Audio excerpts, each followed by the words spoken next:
Hi, I'm Karen Lopez for Gestalt IT. Today we're talking to Murli Thurumali, the Pure Storage's VP and GM of Cloud Native Business Unit, on the topic of the modern CIO will invest in data. And as you know, I'm a data person, and so this is really exciting for me. Thanks for joining us, Murli. Can you just spend a couple of minutes talking to us about your just incredibly successful background and what brings you to this topic? Karen, thank you for having this conversation. It's a pleasure to be here. I've been knocking about in IT for many decades now, and just a brief background. After about a decade as a general manager at HP, I kind of started out on a entrepreneurial journey, and it's been now 3 startups in a row. And the good news is all those products are still alive and ticking, and have a lot of customers across the 3 different product lines and businesses that we built as a team. And here we are now. I'm in Pure Storage as a result of them acquiring Portworx, which was the last startup that was a container-based data management company that we built. Yeah, that was great news when I heard that. So because we're talking today about the modern CIO, I've heard that you have some thoughts on how the role of a CIO has evolved over the years. What can you tell me about that? Well, there's waves of technology that affect the industry, and of course, CIOs in the IT area are sort of the torchbearers of these kind of changes. Sometimes they're responding, sometimes they're leading. Some of the 3 big waves that I see at a very, very kind of 10,000-foot level is, several decades ago, really, CIOs built their reputation, built their value by establishing great infrastructure, great data centers, that were reliable, that were cost effective, and so on. That wave led to the advent of the public cloud as a kind of a different way of building infrastructure and offering infrastructure to their companies. And then in the last 15 years or so, we've seen sort of them taking the reins with applications. Applications have really revolutionized the world, whether it's mobile apps, mobile banking, so on and so forth. And in the last 2 to 3 years now, the attention, I think, has kind of moved from infrastructure being table stakes and apps still being a differentiator, but not quite as much, very accessible, especially with SaaS to the wide world, to really where now the way you can make a difference as a CIO is to win with data. And when I say data, I don't mean just your own data that you have inside your company, but really a combination of your own data that you've built or accessed and built up over a period of time, and the world's data, kind of the confluence of the two, conflating the two, and getting meaningful insights on that data really is what will and has been differentiating sort of the leading companies that already have built out a great infrastructure, have built out a great app base. Now they're really kind of discovering that data is the new engine for competition. Yeah, well, that certainly made me very happy to hear that. So I've been a data management, data architecture specialist my entire career. We're talking 35 years. And I've lived through those sort of transitions, that what we considered IT or information systems. And, we used to call it data processing, and people talked about data. So I'm really kind of in awe these days. Normally, when I have talked to people who work for storage related companies, their definition of data is something like blobs and files, or maybe even entire volumes. So when you're saying that data is going to be the differentiator, what do you mean by data? Yeah, they say that things you love, you have a lot of different words and detail about, right? The famous examples of snow for Yeah. the names of snow for the Eskimos, and money for New Yorkers, I guess, moolah and so on. So in the same vein, I think data now in the modern context really is not just data. In my view, data is really about 2 things. One of them is the concept of data as a service. Just like applications now as a service, infrastructure as a service, data needs to be a service in itself. Yeah.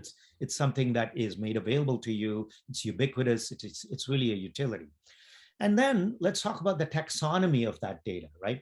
I think of data really as 5 different types of data services, if you will, right? First and foremost is just plain old database as a service. So, whether it's relational databases or other types of databases, modern databases. So databases is one kind of service. Another kind of data service is really search.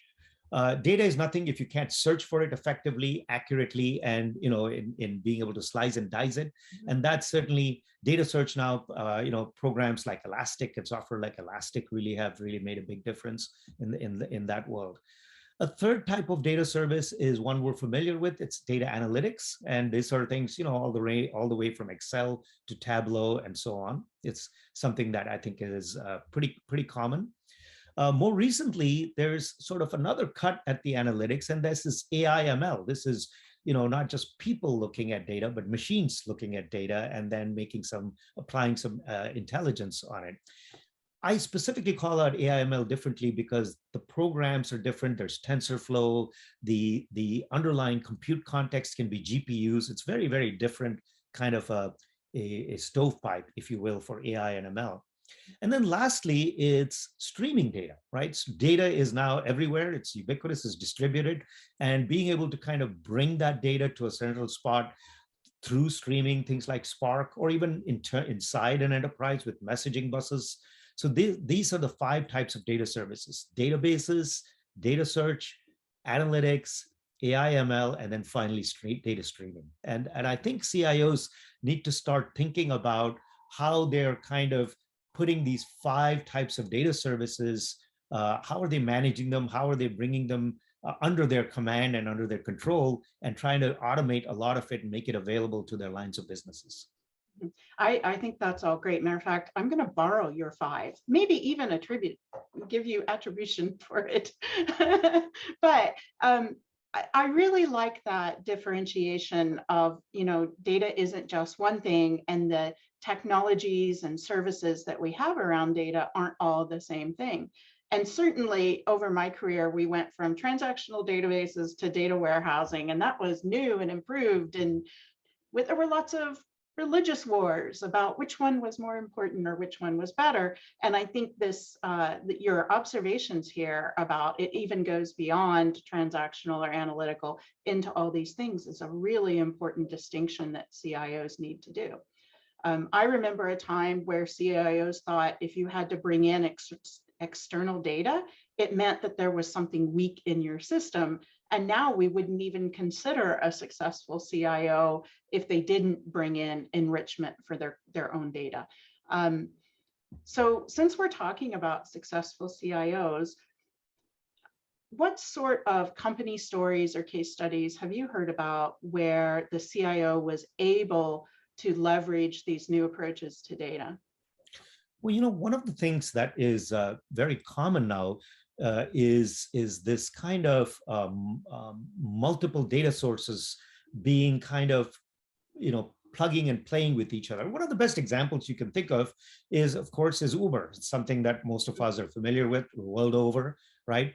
If you think about Uber is nothing but a clever mashup of different types of data being pulled together, right? I just go over to the corner here and I hail an Uber, and all of a sudden there's a bunch of data streams that are coming into play, right? There's data about where I am, my location. There's data about the drivers that are around me and where they are located, and bringing that together into a GIS and displaying it on that display. Then there's data about fare rates for those people. There's ratings of the drivers. So, this is not about sophisticated data, but it's about sophisticated data consumption, consuming data in a very useful way. All of us are working our way through various stages of the pandemic, and to think about folks like the COVID pipelines, the pipelines for vaccine testing, that is very much about having local data that's captured about vaccine effectiveness, but comparing it with historical vaccine information and other kinds of external data. So to me, one of the great things that we have today is each of these kind of waves that I've described before has been accompanied by a technology kind of revolution that assisted it. And some of the things that are key to this one, of course, in addition to AI and ML and those types of technologies, is that in the IT stack itself, technologies like containers and Kubernetes really have taken that step of freeing data from the moorings of storage, right? In one sense, I kind of have this mental image that you talked about storage, and being from a illustrious storage company, I'm very keen on how that interacts with data. And in a way, arrays have trapped data and they store them reliably. But what things like Kubernetes does and things like technologies like Portworx do is they free that data from the confines of these arrays, and they're free to roam about the Kubernetes cabin, if you will, and can go anywhere, make it available, do it securely, allow that kind of conflation and mixture of those data streams through all these 5 data types of services that we talked about. These are some of the modern technologies available to modern CIOs, and I think most of them are jumping on that bandwagon. In fact, kind of now this type of thought is entering the early majority phase. There's been, whether it's banking, whether it's retail, there's been all these companies that have built things like smart search and so on that are taking advantage of this. And I think it's a great opportunity for CIOs to take advantage of the data. I think that's a really good point. My own personal story is I started using ride sharing services, not because I wanted it to be cheaper, but because of all that data. I mean, it's literally getting into a car with some stranger, just like taxis are, but because I don't have access to where are they, how long is it going to be, what's the route they're going to take, I don't have that data. Now, as a data person, I'm just drawn to that. So you've brought up some really great points. Definitely those 5 perspectives on what data is, what do we mean by it, all really good stuff. So thank you, Murli, for joining me today. I'm Karen Lopez on behalf of Gestalt IT. Have a great day.